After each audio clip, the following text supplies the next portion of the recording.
ஆனா boys team கொடுக்குற task நல்லா இருக்குங்க. அதாவது திருக்குறள், கற்க கசடர கற்பவை கற்றப்பன் நிற்க அதற்கு தக அப்படிங்கிற மாதிரி ஒரு திருக்குறளை வந்து என்ன பண்றாரு முத்துக்குமரன் வந்து கேர்ள்ஸ் அணியில இருக்கிறவங்களா இப்ப அவங்க வந்து மார்னிங் ஆக்டிவிட்டி பண்றதுக்குள்ள வரணும் இல்லையா, அது சொல்லிட்டு வர சொல்றாரு.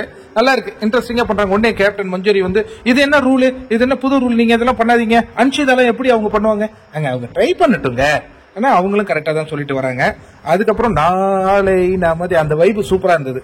இந்த பக்கம் அருண்குமார் செம்ம டான்ஸ், அந்த பக்கம் பவித்ரா பாக்கிறதுக்கே சூப்பரா இருந்தது. பவித்ரா நல்லா அவங்க டாஸ்க் கொடுத்துட்டு அது ஒரு வெஞ்சன்ஸ் இல்ல, ஆனா சில பேருக்கு அந்த வெஞ்சன்ஸ் தென்படுறதை நம்மளால பார்க்க முடியுது.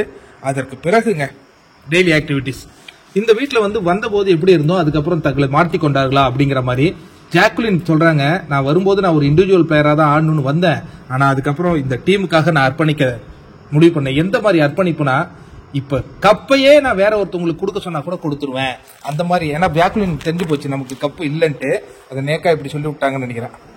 அதுக்கப்புறம் ஒவ்வொருத்தவங்களும் அந்த மாதிரி சொல்லிக்கிட்டே இருக்கிறாங்க. எல்லாருக்கும் 17 பேர் கை தூக்குறாங்க. எல்லாருமே அப்ப மாறிட்டாங்களா, எல்லாருமே மாறிட்டாங்க.